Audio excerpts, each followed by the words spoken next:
Pasadena Chamber recently provided public comments and a formal request for the City of Pasadena to implement an online process for individuals interested in being appointed to city-managed boards, committees, and commissions. This is a practice that the state of Texas has implemented, and many of the cities around Harris County have also implemented that.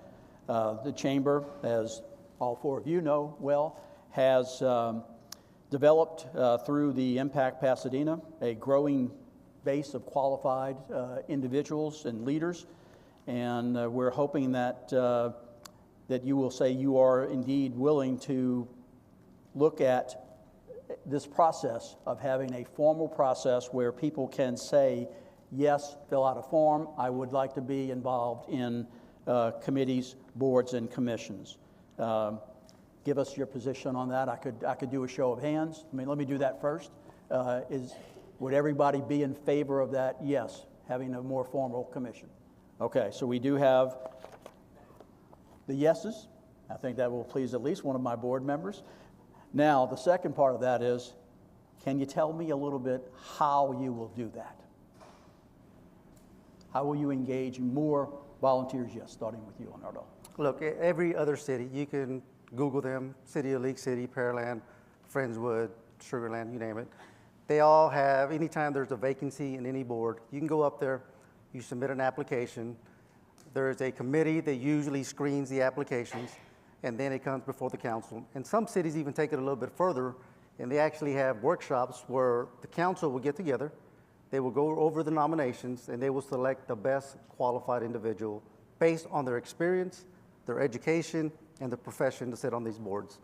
As I said before, I'm open to it. My main thing is I want the best people to sit on these boards based on their education, experience, and whatever job experience, their background.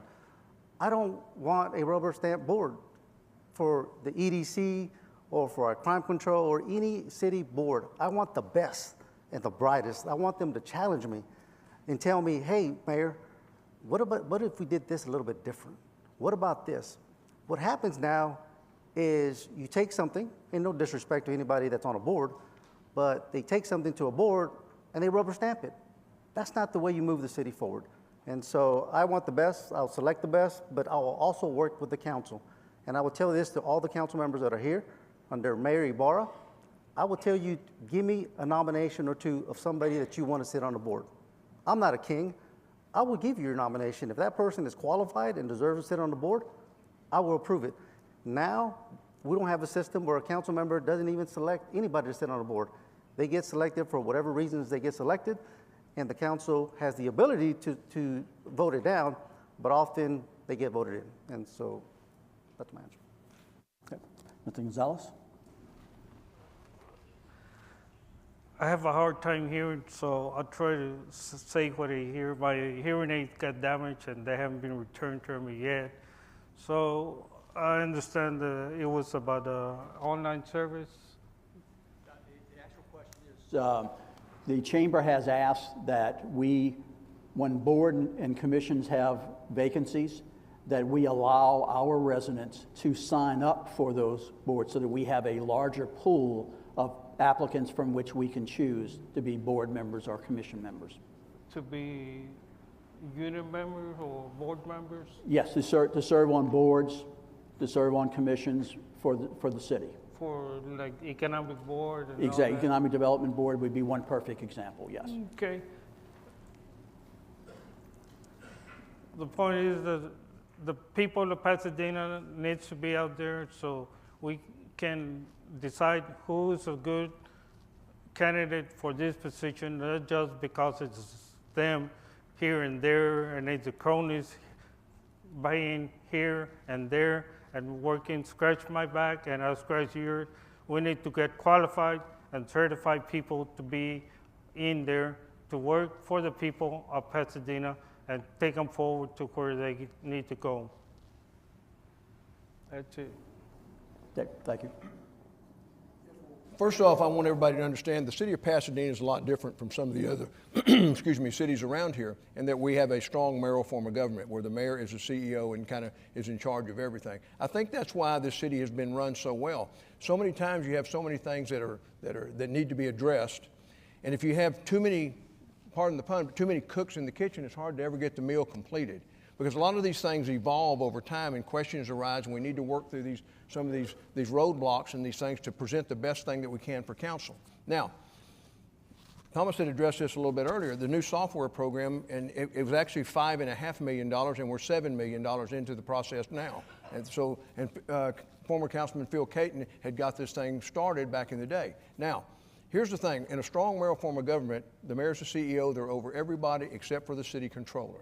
The council is over the city controller.